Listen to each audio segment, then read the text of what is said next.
Welcome all to the first, in which we hope will be many, P3 podcasts. I'm not going to go into the name like P3, potatoes, pasta, pizza. Many people have tried to figure it out, but for now we'll just call it P3 podcast, and we'll leave it at that, charmed fans. In the podcast, we hope to cover all that is relevant to Neverwinter for the past and future 30 days. We have assembled for you many of the current and new content creators of Neverwinter Online to ask and answer the questions that are on the top of their minds as well as yours. In doing so, we hope that we will find an alternative way to keep up to date on all that is trending in the game. Our goal is that every 30 days, we'll have between 4 and 6 content creators joining us to bring you approximately 60 minutes of electrifying debate on what was and will be Neverwinter going forward.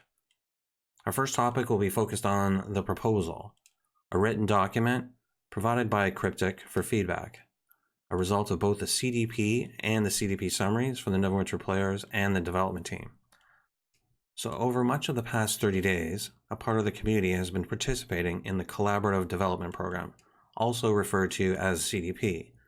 This is an initiative introduced by new executive producer Chris Whiteside. The topic was accessibility. It was not directly defined about what that actually meant, leaving it open to some interpretation. In the second stage, we were asked to pick a top 3 from the suggestions. So the first thing I'm going to ask all the panelists is to tell me your number 1. So with that, let me introduce the 3 panelists or content creators we have us with today on this episode. So who we have with us today? We have 3, one YouTuber, which she refers, like she doesn't want to be called that. So we're going to call her that. She's a YouTuber. We have Rachel Silvery, whose mouth is going to be full for most of this, those podcasts, she says. It's not by her. So anyways, she has little, what am I saying here?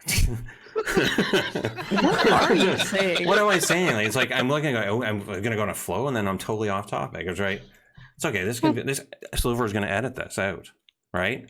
This will be edited out for sure. Yeah. We hope so. So Rachel Silvery is a preeminent YouTuber, not by her choice, as she has little to do with it. She literally just makes builds, dies repeatedly to entertain her audience, thus disproving her own builds. So that's the first person we'll have a guest. And then we also have with us Lord Willow, a Twitch streamer. Do I get to say hi? No, you don't. There's no highs in this. Okay. There'll be no talking. Gotcha. I thought your mouth was going to be full of food for the whole thing. I never said that. Oh, all right. Okay. Okay, so say hi now. Hi. All right, there we go. Thanks you. We have Lord Willow, a Twitch streamer and resident spreadsheet aficionado. He's told me privately that he has joined XLA, that's Spreadsheets Anonymous, to try and curb his habit. The coming months will be important for his recovery, so I will support him in this. Willow?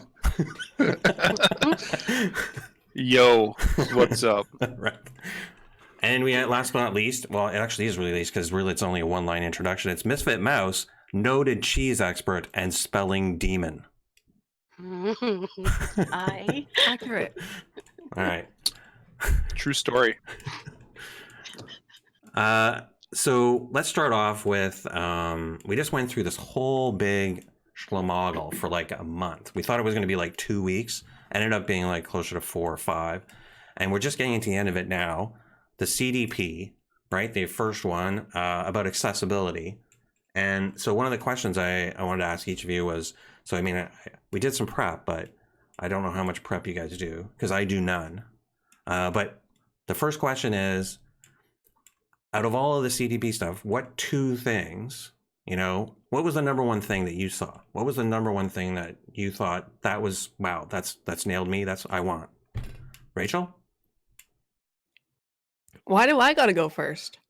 Oh, you don't. you're I can not say, I can talking ask somebody about else to go first because you still have your food in your mouth. Is that what you're saying? Well, because that's not the first question on the document. It's It doesn't not? say to pick. It's asked. The first question is what my first impressions are, not what my number 1 thing is. All right. So then, okay. Well, you're just going to make this difficult. Okay.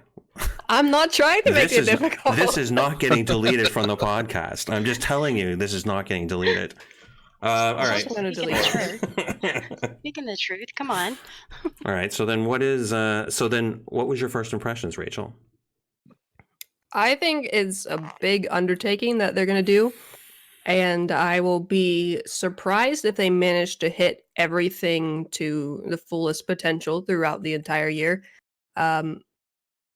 It's just a lot, and knowing what we know about their limited resources and how little time they actually have to do things in each development cycle, it has me a little bit concerned, but I'm also hopeful because I like everything that's being said.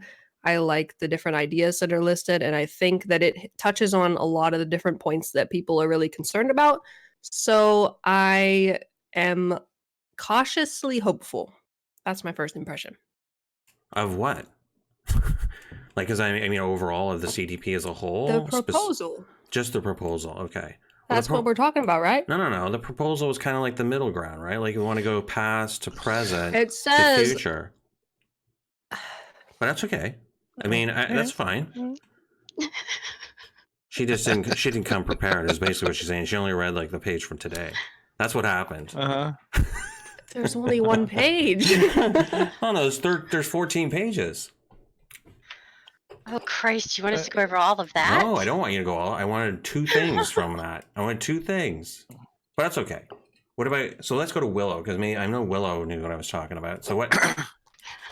So I'm actually slightly in agreement with Rachel here. Yes, I have a couple of topics that I posted on the CDP. All of my topics made the list, in the proposal today. And let's clarify, it wasn't really a proposal. This is kind of a roadmap that was put together. My first impressions of the roadmap, and the CDP process, I am cautiously optimistic. I'm actually probably more optimistic than some people on this. I've experienced in the past new managers coming in. I've witnessed it from the outside, seeing new managers coming into development teams and completely turning the ship around without having to, change resources. And I know you hate referring to people as resources hashers, so I'm going to say resources again. Well, I was thinking there was an awful lot of flexing in the early part of your statement anyways. It was like, I put my 2 cents in, and my 2 cents made it to the top, is what you're saying, basically. Well, the thing is that there were a lot of other people that agreed with that. I will say this. I mean, from my impressions on the roadmap, I'm going to refuse to call it a proposal because it really wasn't a proposal today. Kind of that roadmap going forward. I do have some areas that I'm cautious on, namely is, Chris kind of did point out that the entire dev team really did not go over it, right? We're only talking about a little over 50% actually read the entire thing, and about 90% kind of just skimmed through it, right? Along with my other concern is he was talking about how some of this stuff's already started the brainstorming. Really, one of the things that's gotten the team into trouble in the past with big sweeping changes or things like this is they start brainstorming and thinking, hey, this is going to be really cool. They start implementing it, and then it comes out to us, and it's too late for them to make changes to the direction they're going. I think one of the things I want to see out of this proposal, coming forward, my initial impression is I want to make sure that we're seeing more community involvement where they're reaching out. And I think we've seen some of that. A great example is Rob PvP he's in direct talks now with the dev team on some of the PvP stuff. So I mean, the future looks brighter. Well, Mouse, what do you agree with him on that? Is this really a proposal or a roadmap, or what do you think this actually was that we got today? I kind of think it is a roadmap. When you're reading it, it looks like what their goals are. It's kind of like, okay, we've looked at all of this, which for one is impressive to me that they've actually looked through all of this. They've read what people have put down for once. Well, is it him, or is it just Chris, or is it the team? Because he does mention there's not even 50% plus. Honestly, at this point, I mean, he does try to refer to the other people as well, but I'm thinking personally, a lot of this is him, or it's him saying, "All right, you and you need to sit down here and focus on this, please." I think he's, delegating a lot of this, uh, but I think his hand is a lot in this. So, I mean, that's impressing me a lot, seeing his interactive with the community and on Twitch and whatnot and reaching out to everyone. But he is very quick to say, hey, this isn't just me. Don't get hyped up. This is just, we're trying to make this better for everyone. So that right along there, it impresses me. It makes me happy. He says don't use the word hyped up, but it does hype us up. It gets us excited about it, that there's changes coming. So to see that they're reading this, they're putting these things together. When I read this looks like goals. This is what they're aiming for. And it's kind of giving us a map of, hey, everybody, this is what we're aiming for. We realize that this is going to take time, but just work with us. We are going to try to make these changes. All right, so So let that's me ask another question about this, basically. So, I mean, there's been some expression of some of the people in the community, not necessarily people in this particular group today, but how would you answer somebody that basically said that, I mean, a lot of this stuff is not stuff that we haven't said before, like over and over and over again for a very long time. Like, maybe Chris came in, read some of the old forums, and then, a lot of this stuff was already like in the works. And then the CDP is kind of like a public relations thing. I don't. I hope that you don't don't mind really me. think so. Yeah, I don't think Chris has been on the team long enough. There's so much stuff on the forums. He's coming in with a fresh perspective from the outside. Yeah, the dev team might have seen some of this stuff, but the dev team has shown time and time again that they're not really understanding what the community wants, right? There's been a number of times in the past where the dev team has gone the complete opposite and said, well, we have reasons. And we go, well, what are those reasons? And they just say reasons, right? Mm-hmm. And I think Chris is really opening up some transparency in this. And part of the CDP is kind of get a fresh perspective of people that are actually playing the game right now, right? Which is always a bit of a challenge on the forums, to be honest with you, regardless. Right. Because it is. It's a nearly impossible. It's not impossible, but it is a very difficult format to get that kind of information out of. Right, because I mean, it's not like you can look up somebody. You can see like how many posts they did and when they last posted, and like you can see all their post history, but it doesn't actually determine whether or not they've actually been playing the game. Like, I mean, some of the guys in commenting here could literally be mod 2 they left, right? But regardless, I mean, all right. Well, the other thing too is that Chris is actually in the game. Yep. He is leveling a tune. He's not taking handouts because people have tried to offer him things to make it easier for him, and he's not taking it. He didn't automatically join a level 20 guild and get all these great boons. So he is literally, he's literally out there learning as a regular player would learn, and he's not doing a pay to win. Yeah. He's finding all these problems that we had. And that kind of segues into, and I've said on my wish list a number of times that we need that kind of community involvement from someone on the team, right? We need somebody that's in the game every day, that's playing the game, dedicating some of their work hours, whether it's the community manager or whether, in this case right now it's, Mr. Whiteside or whoever else it is. There needs to be someone in there for an hour or two every day, not in the test sandbox with the developers, not on preview when there's a new mod coming, but actually in the live game, feeling what the players are feeling. Mm-hmm. I mean, he's literally running with other players. I know. I have to admit, like, I'm supposed to be the moderator here, but I mean, a few of the people that I've watched, like some of the other content creators that have come and gone, I've asked a few of them, what they found, like how they found it, because like, why are they not streaming the game anymore? Like, why did they leave? And so one of them the other day was very kind to, like, I'd asked them months ago and they finally sent it to me, was like, what their experience was like from, leveling all the way going through, and then what happened at the end and why they left. So I'm going to send that like forward to them. But I mean, in reading it, I was honestly shocked about a few of the things, because there was stuff that I just, like a lot of us that have been playing the game for a long time, we don't experience those things because we just inherently know what to do, like because of the length of time we've done it, or we're aware of the changes in certain things, and we know the order from when we did it a long time ago, and these are not things that these people are equipped with when they come in. So anyways, I don't want to, I didn't, it's not my preach box, but I was amazed as well about how many, like, I'm really, it gives me a lot of faith in him that he's doing it that way, because I'm sure he came up with the same stuff that this person did, which is stuff, there was, like I say, a few things that didn't even occur to me.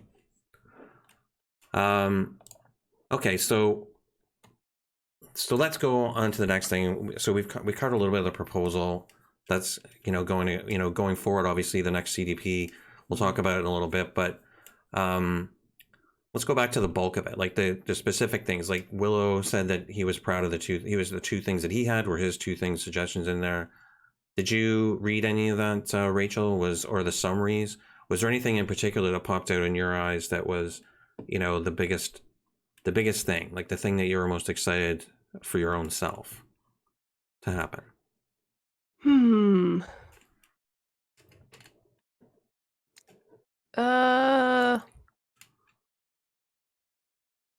No? Probably the streamlining of the leveling experience, because that has just such a huge conglomeration of stuff.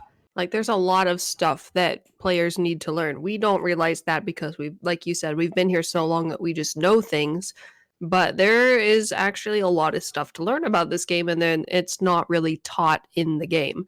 So the whole process of streamlining it and increasing tutorialization, that was a word that was used in the AMA that I'm not really sure if it's actually a word, but we're going to go with it. And they're going to change campaigns, rewards, player education, purpose, goals, time, and that's pretty much everything. And I think that once that gets streamlined, people are, for one, going to understand a lot more about the game, and maybe understand a lot more about why things are the way they are. That can make them more accepting of other changes that may happen, and, might cause them to not quit in the future if they understand why things are happening, because they know what's going on. Does that make sense? I don't know. It does a little bit. I mean, you're right that the way he lays it out in the proposal specifically, it does encompass it basically encompasses the whole game. Because I mean, really, yeah. He's talking 1 to 8 experience, 1 to 80 experience, and so, but he's talking about tackling everything: campaigns, rewards, progression, like player education. Like that's basically the whole game. There's nothing other than really it covers everything. It includes even professions essentially. Well, sorry to interrupt a little bit. No. Let's be honest. The majority of players that come and try a new video game, they give a new video game about 3 hours. If they don't, if by the 3 hour mark, they're not going, hey, I want to continue on, they're done. Yeah. Right? Mm-hmm. Yeah. And then so there's tiers along the point. So, you think about it from a 3 hour tier, and then if they make it past 3 hours, they're probably going to level to 80, right? And or I should say 70, they're probably going to level to 70, right?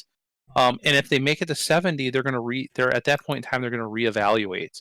And right now, there really isn't a clear path of progression that says, hey, you need to go to Undermountain, grab this gear and stuff, unless they're actually communicating with other people.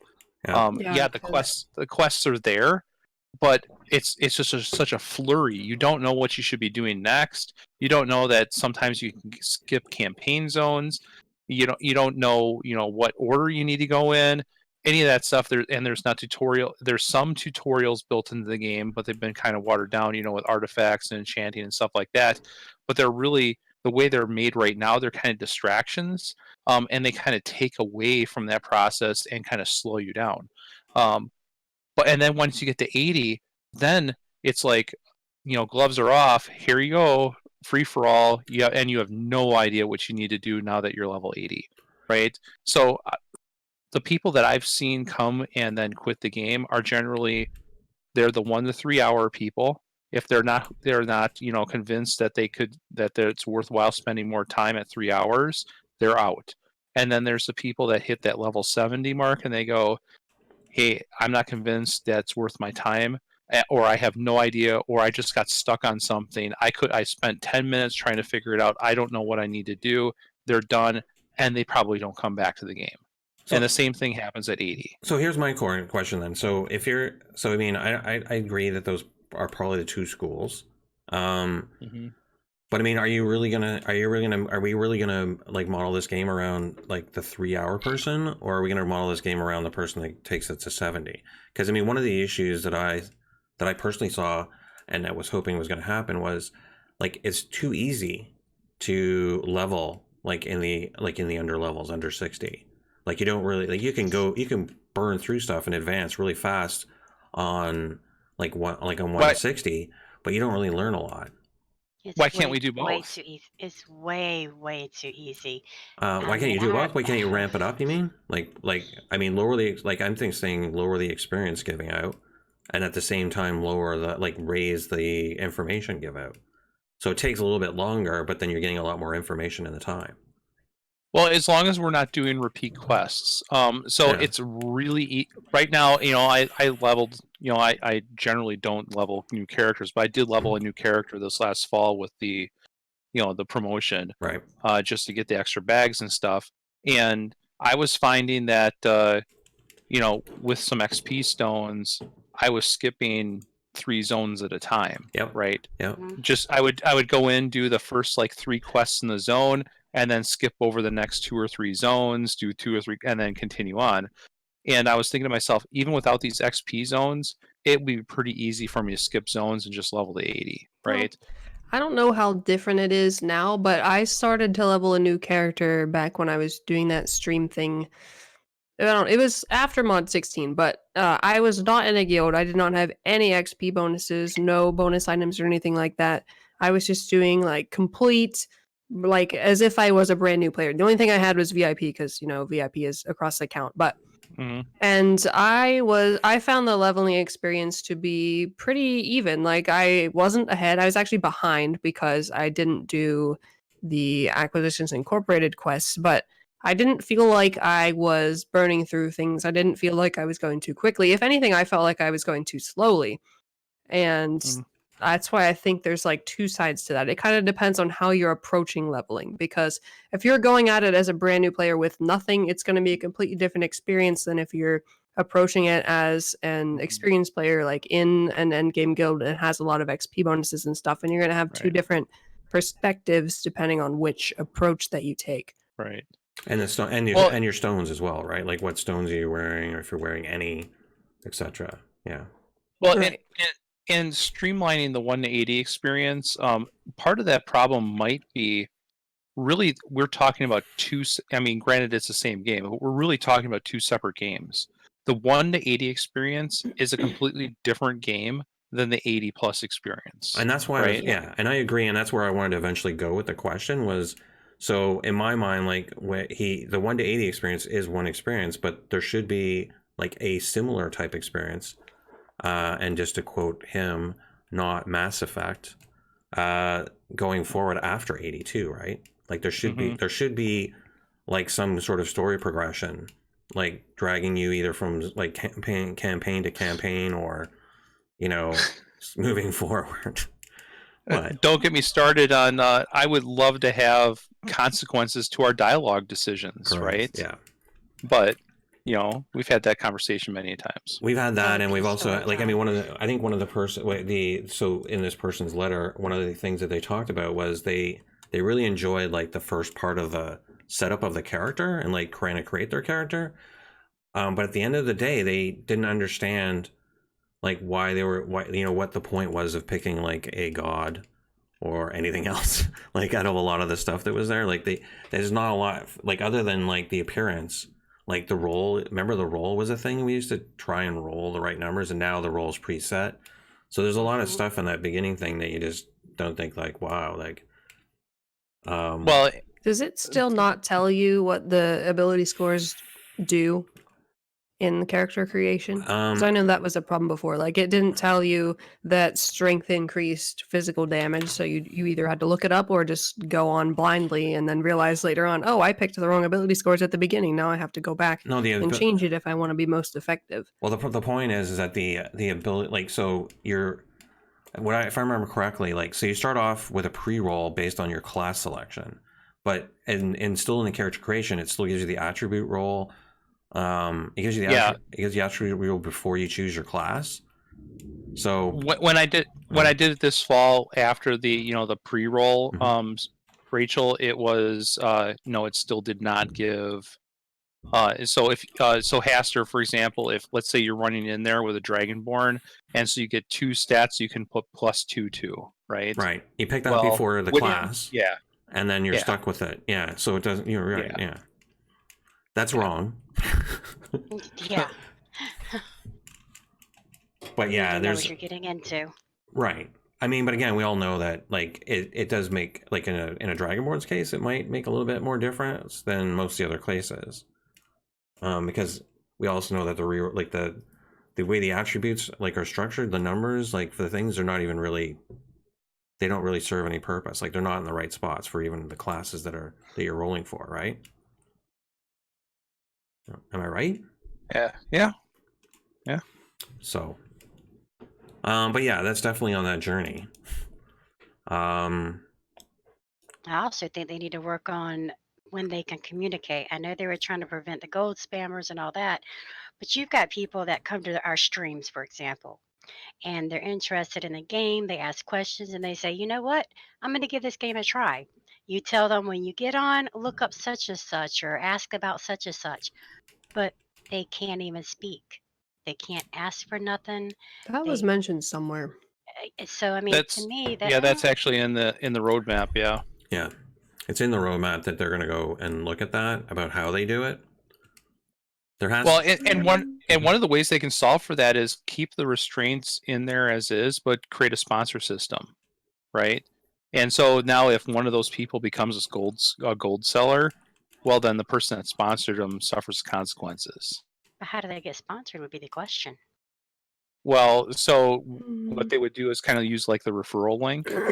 And so you would give them something they would go to, and then they would then have their chat opened up. They could join your guild, and do whatever.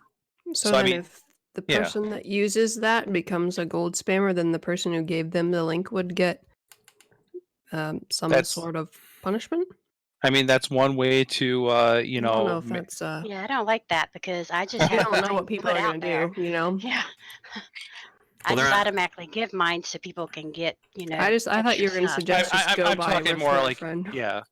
I'm talking more like an immediate, like, gold spammer, because, what could happen is you could have, a gold seller go in there, level a character, they have their slave labor leveled a character to 80, and now that character can sponsor everything, right?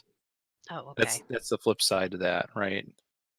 But if all those people that gold spammer, invited, now become gold sellers, then there's some way to track that back. I'm kind of curious how they're going to go about changing that, because there's really no way to guarantee that somebody's not going to go ahead and just become a gold seller.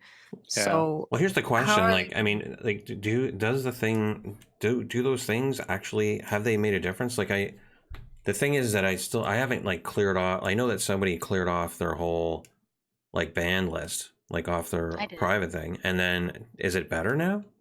It is for me. Like, it is light years. I mean, I'm granted, I've been playing for 6 years. 4 years ago, I couldn't walk into PE without getting it, and I would get probably 5 to 6 gold seller emails a day. I haven't gotten a gold seller email in like 6 months. I don't know if I've never gotten a mail in game about it. I just see it in, like, the chats and stuff, and even then, it's not. I mean, there's less of a population in the game than there was before, but in general, I just don't see it as often. And then I just immediately block people if I see it. So, yeah, I cleared my whole ban list, and I don't get mails. Don't get the messages.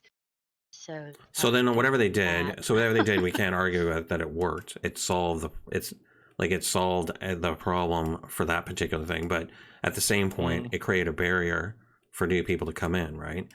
So I mean, and part of the reason was, from my understanding, was because I was watching a streamer the other night, and he said that he had been gone from the game for a while, but he had like the last time he played, the level cap was 60.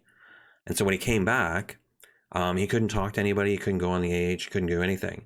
Because when he leveled that character originally, he, I guess, leveled through however other means, without ever having to do those quests. So because he was level 60 and never done those quests, he was blocked. So he didn't have any characters on his account that had done it, because I think it's account.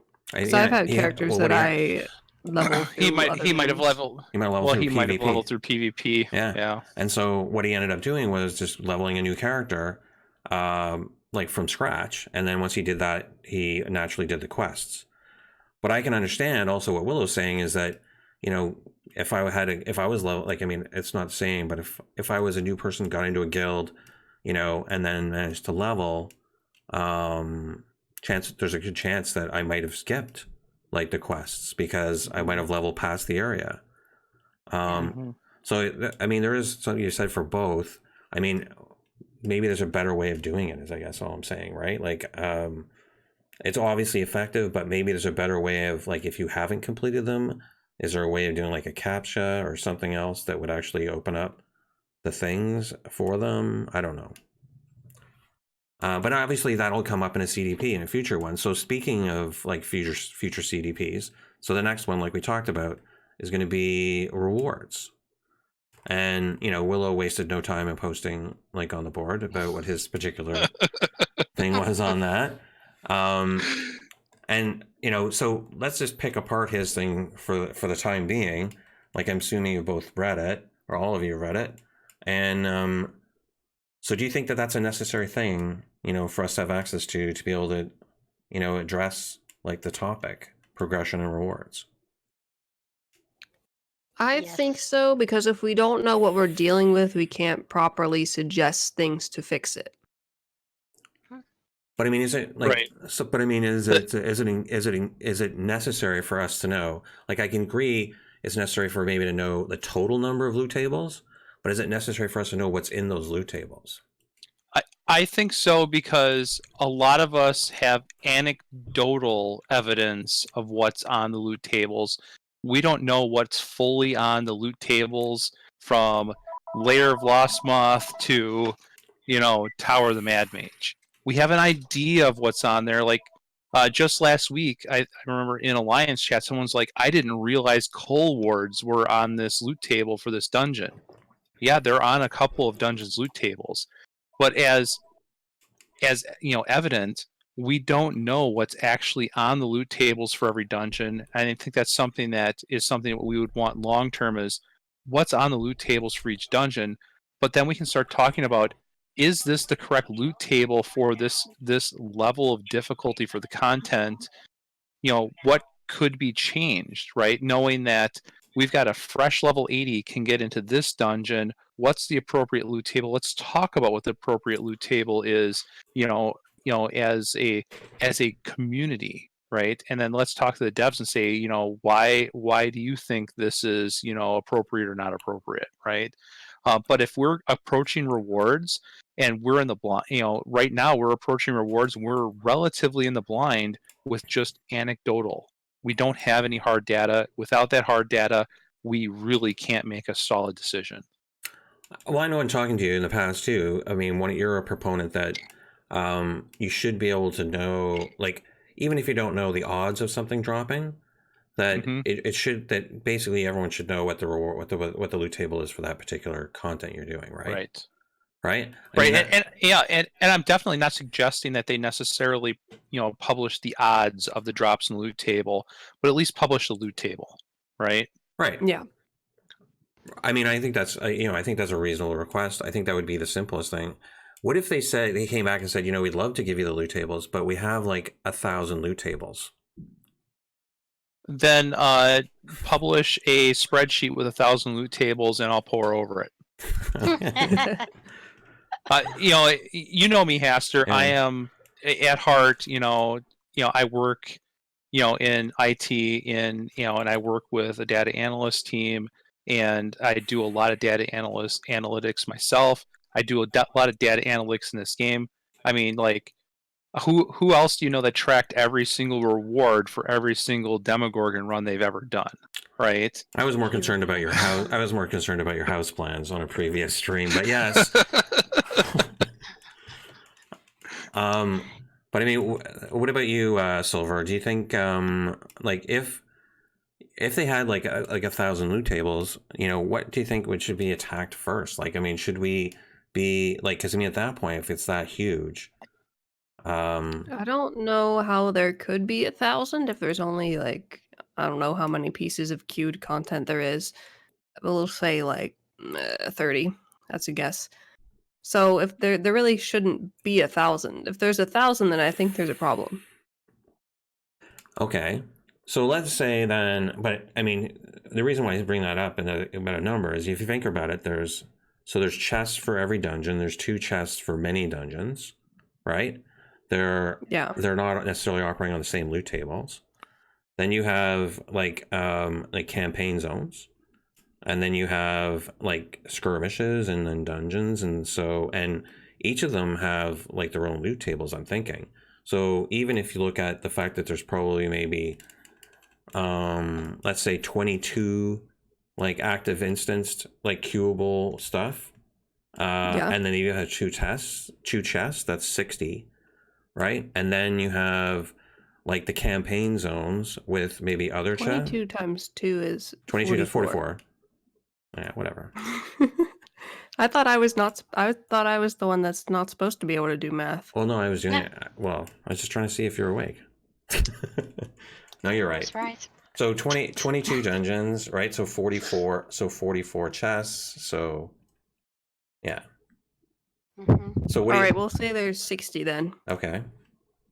So at that point, if there's that many, it would be better to break it down into categories. Like, here's the skirmishes loot tables, and here's the dungeons and epic dungeons, and if they cross over, that should be noted somewhere as well, because I'm sure that there are, between skirmishes and trials and epic dungeons, there's got to be some sort of crossover, that things that use the same, especially if they're in the same tier of content. I would think that they use the same or similar loot tables.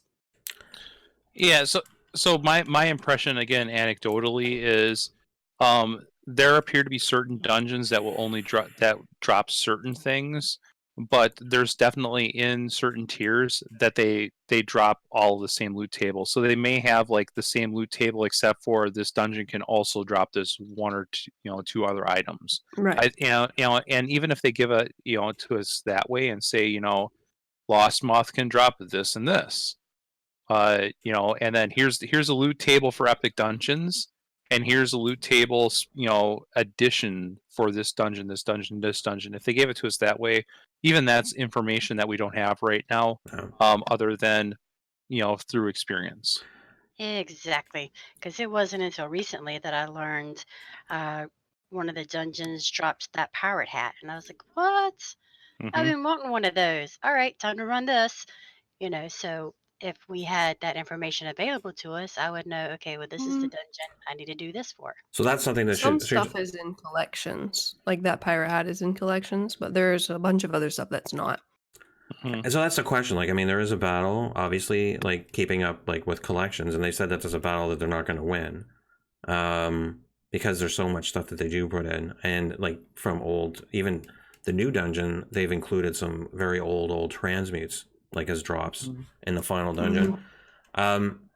So is it more? So how would you think? Like, how would they go about doing this? Like in a tooltip way, or how do you think that? How do you see that working? Like, let's say, for example, they sorted out, they've managed to have a unique dungeon drop, like for a particular area, like, and let's use the new dungeon as an example. So there's going to be a couple of different transmutes that haven't been in the game for a very long time, that are potential drops in there. How would they actually express that in a tooltip or something in game? Go ahead. Well, first off, I think that's like the gold standard, like end of the line type of solution, right? To have that in a tooltip. But for starters, get that in the wiki. I mean, they have ability to edit the wiki. Edit the wiki, throw that out in the wiki, throw it out in the Neverwinter wiki, right?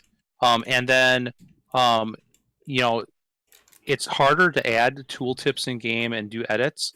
Why don't they just put a link in the game to the wiki and be like, for Hmm. more information, go check the wiki? I mean, that's one option, as an intermediate step until they can actually get those things, coded and added in game. Like having UIs or something, yeah. Well, not just that, but how many times, well, I know for me personally, but how many times do people just go to Google and type in, like the pirate hat, Neverwinter, where do I find it? And the Neverwinter wiki pops up. Or if you're trying to find out a quest, I know I've got a link for like I think it's what the 1 through 60 quest or whatever that I share with a lot of people. But your most up to date things like Ravenloft and Schultz and all that, it's not in there. The quest line that you would go through that would help people.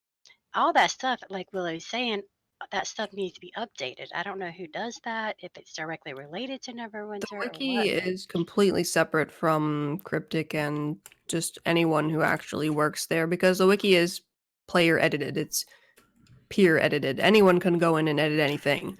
And Right. I think I don't think they would ever link that in the game directly because of that. Because, someone could go in and erase everything or write something dumb, and then they would be looked at as at fault for that because they provided that information, provided that link for people to go see whatever.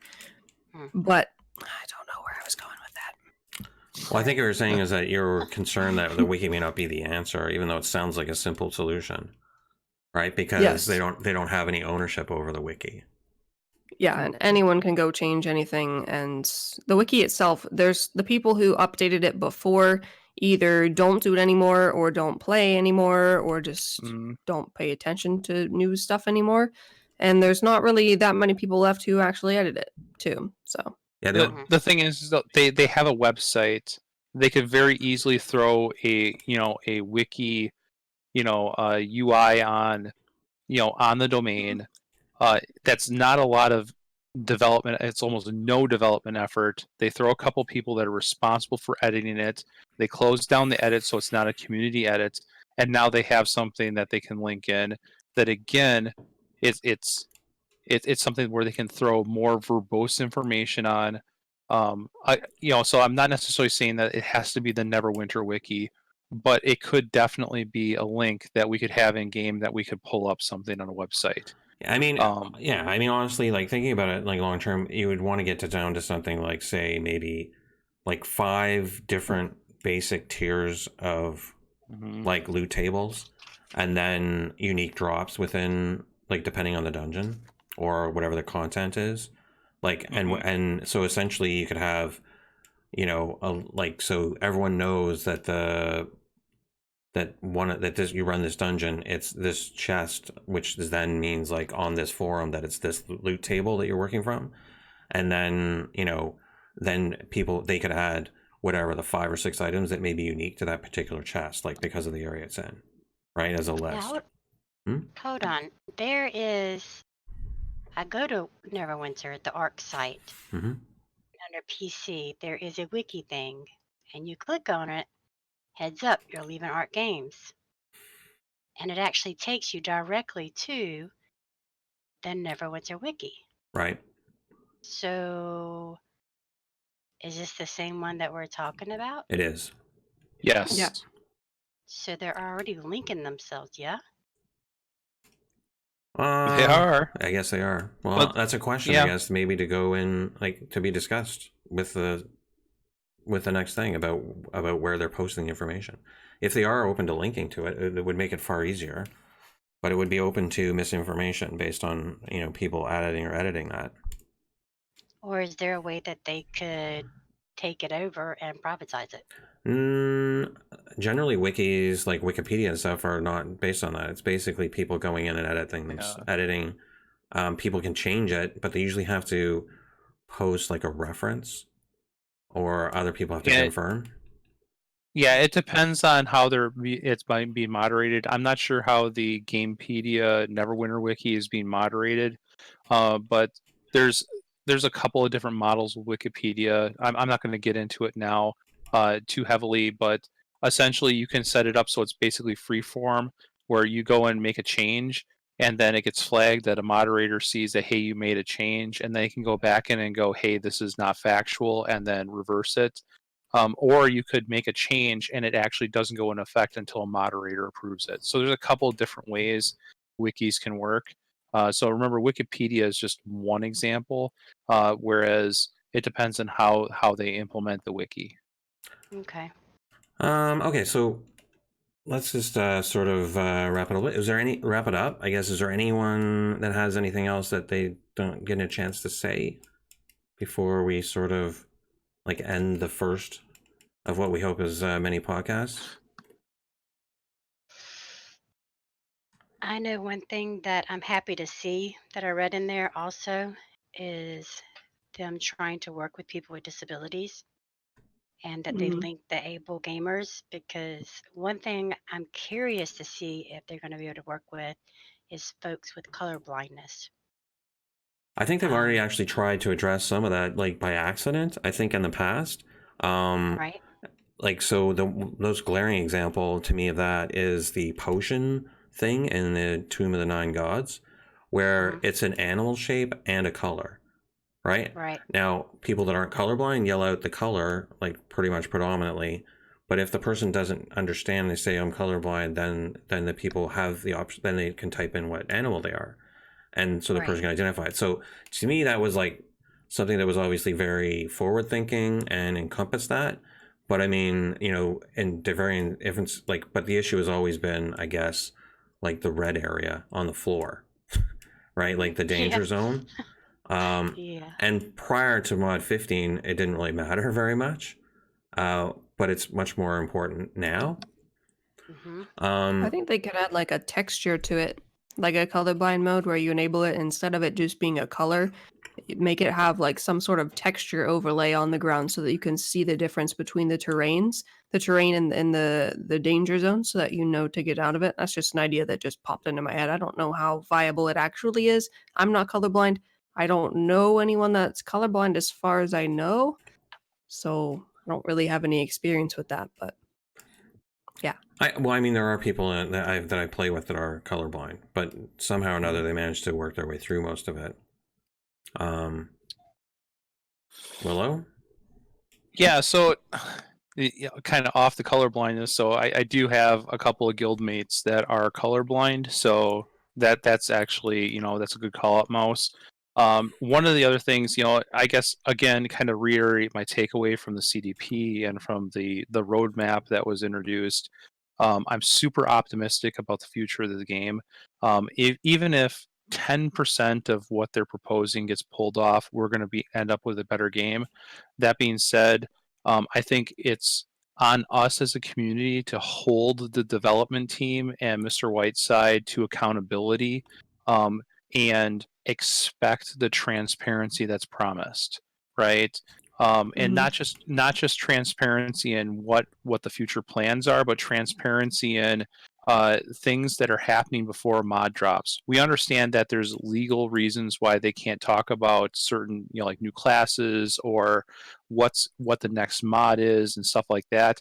But there's definitely things that they can be transparent around, especially when they're talking about, what kind of stuff should go on gear, what should we be doing with class powers and stuff like that. And those are things that there should be transparency on that process, and we should as a community be involved in. And not just that, I know that there's a call out, kind of on the profession system a little bit on Chris's thing, and the way that's worded, it kind of felt like we'll get to it if we can, otherwise, we may not. There's a big chunk of the community that's really, really involved in the profession system, and that would be a shame to kind of let fall to the wayside. That's kind of how it was mentioned in the AMA also. Somebody asked about the professions and the answer was we really wanted to get it out in Mod 18, but we just didn't have time. Professions is not forgotten about, but we have to sacrifice something in order to get other things done. And I think that the majority of people would rather have a dungeon than a professions update, and so that's kind of where that went. Correct. Well, I mean, I hate to go back to this, but I mean, I'll read this one line, like sort of one sort of small paragraph that sort of gives like a new player's experience, like entering into the professions and stuff. Because the professions stuff, I understand the importance of it, and you've heard me talk on my stream about how I think it should be leveled in the sense that everyone should have easy access to it. But like but I mean, here I'll read the line, like the thing, because it actually, it was eye-opening to me a little bit. So it says the storyline was super easy to follow at first. After a while, I joined a guild, and then I realized I didn't have any idea what I was doing. I kept leveling faster than I could complete the quest. The storyline became jumbled, and I didn't know what to do next. I specifically remember one day I spent 2 hours going everywhere I could just to accept every quest possible. At that point, I was basically overwhelmed. I was about level 55 or 60. I had so many quests, I didn't know what to do next. I had no idea what was going on in the storyline anymore. At some point, I was introduced to the workshop, but I quickly gave up on that. I had no idea what to do with it, and I didn't know anything about crafting in the game in general. There was just too much to do. Yeah, makes sense.